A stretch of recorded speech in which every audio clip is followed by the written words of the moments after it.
Hello everyone and welcome to the video. Today we have the angle kit for the 4-tec 2.0 Drift. So this is going to add 15 degrees more steering angle and I'm going to show you how it gets installed. So let's jump right into it. If you're looking to purchase the angle kit, the part number for this is 10524. It basically includes your angled steering knuckles, a different servo horn, and different brake rotor wheel hexes. So let's pop this on and let's see how much angle it actually gives us. They do include a instruction sheet with the angle kit here. So if you want to pause the video and look through this, you can at this point. And if not, follow this video and I'll walk you through it. The first thing they want you to do here is to remove the servo horn off the steering. So I'm going to use my 2.0 driver. I have one with a pretty long shank on it, so I should be able to access this without having to take off any other parts. It's at a bit of an angle, but we can get in there. If your screwdriver is too short, or perhaps you're using an Allen key, you might need to remove the 4 bolts on the bottom of the chassis to take the servo actually physically out of the vehicle. So we got our servo screw here. A little prying force should pop this right off. And then this one is at a little bit of a weird angle, but we should be able to get that screw off as well.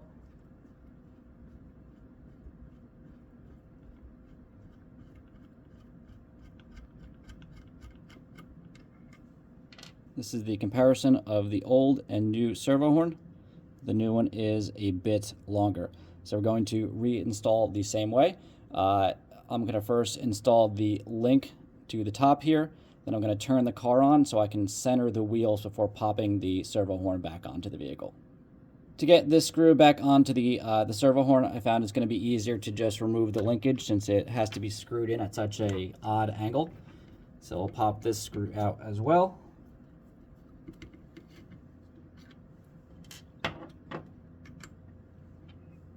And that's going to give us better access to be able to do this.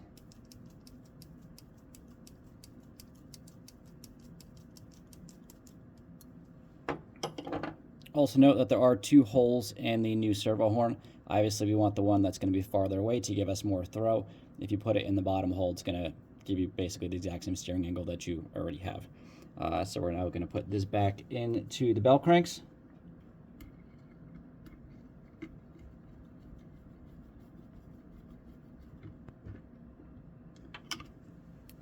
All right.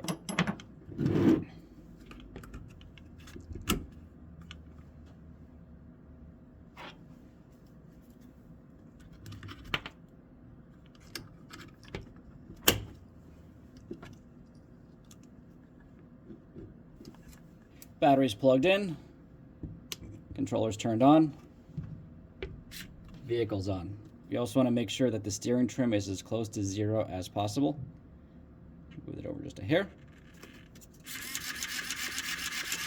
So now with everything on, I can set the wheels as straight as I can and pop the servo horn back on.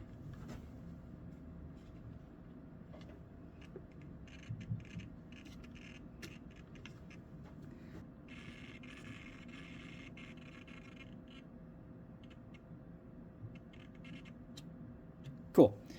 So now with the servo horn on, I can use the adjustment knob on my controller here to center the servo. As you can see, I had to turn it a little bit to the right, but now the steering itself should function properly. And now we can just put this screw back in the bottom there.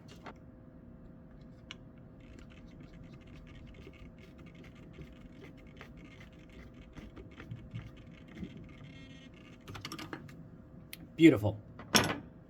So the first part of this is complete. To do our steering knuckle assembly, step 1 will be to take our 4-way wrench here and remove the wheel.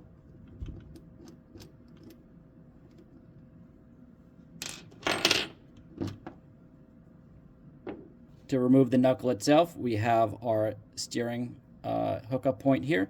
We have the upper link, and then we're also going to have to take off the screw here for the lower link.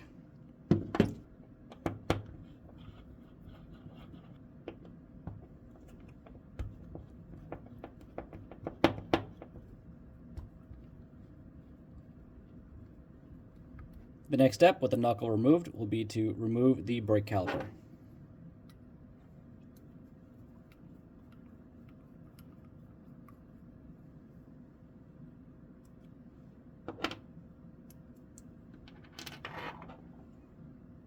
We're going to take a flathead screwdriver and we're going to pop the brake rotor hex off.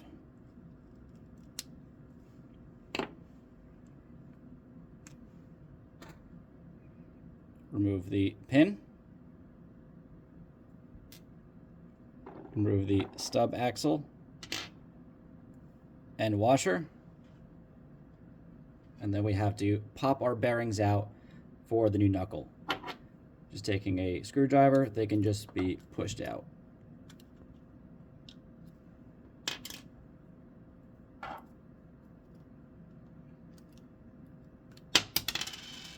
We take a look at the difference between the old knuckle and the new knuckle here. There is a difference here with like the what seems to be just the bump stop on the bottom. And then we're going to reassemble this in the opposite order. So we're going to put the bearings back in. Doesn't matter which one's which, they're identical.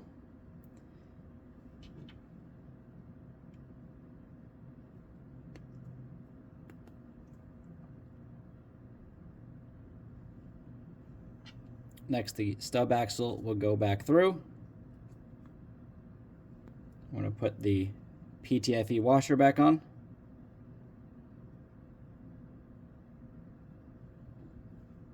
We have our pin.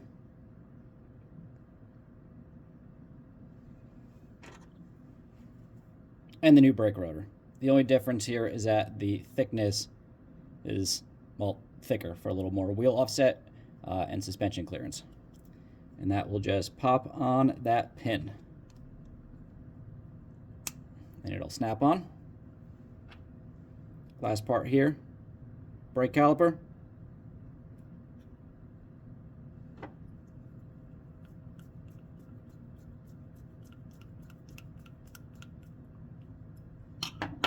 This is our new knuckle assembly.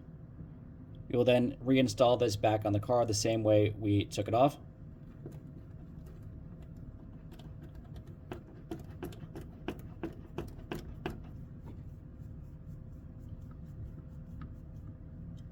And then we have to put our steering link back on. Note that the screw that came out has two bushings on the screw itself. We're going to leave them there on the top.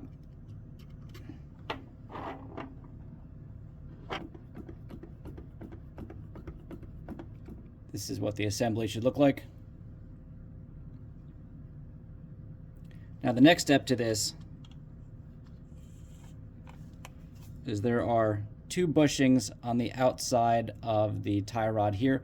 We're going to remove the screw, take these bushings off, and put them on the other side, which will effectively take this link and move it farther away from the bell cranks. And that's it. So now we're going to put our wheel back on.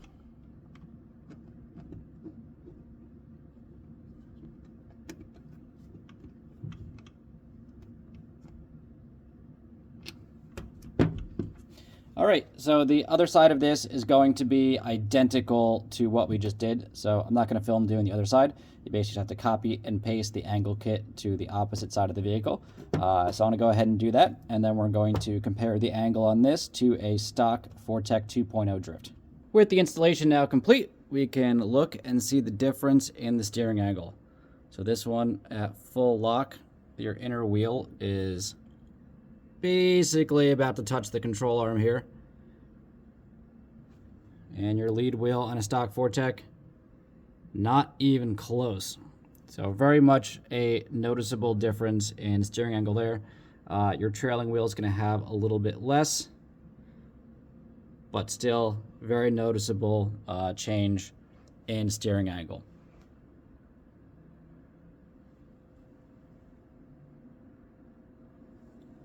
Very cool kit. I definitely think this was the thing that the 4-tec drift was missing.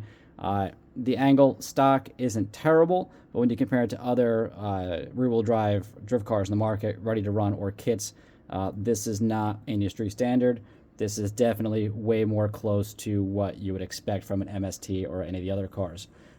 In the manual, they also tell you to put a little bit of toe out in the front, which I haven't played with yet. But when I actually get around to running the car, I will start playing with some alignment settings. Very, very simple installation. Takes 10-15 minutes maybe to install at most. It's very straightforward. The instructions are very well laid out. Either you can follow those or this video. But really glad that Traxxas has corrected this, and this is how the car should have been from the factory. If you buy one of the new Nissan 240SX drift cars, it will come with the steering angle kit in the box. The Mustangs did not include them originally. Any future orders that Traxxas gets of the Mustangs from Taiwan will also include the angle kit in the box. If you already have one of these, the kit's like $10 or less. It's no big deal. Again, simple installation, and I think it's really going to transform the car into something that's much more professional. And I'm not going to run it in this video. I know a lot of guys always complain about that. This is an installation video. My next one is going to be running these vehicles to see if the angle kit makes a huge difference. I also have another car that I'm going to steal off a buddy of mine that has adjustable tow and camber settings on it. So we're going to run the stock Nissan 240 or a stock Mustang against a Mustang with the angle kit on it, and then one that has a couple more hop-ups on it. So we can see kind of what variation of the 4-tec drift setup is going to make it the most professional car that it can be. In the meantime, thank you for watching the video. I hope this was helpful. I hope to see you guys in the next one, so hit that subscribe button, and thank you for watching.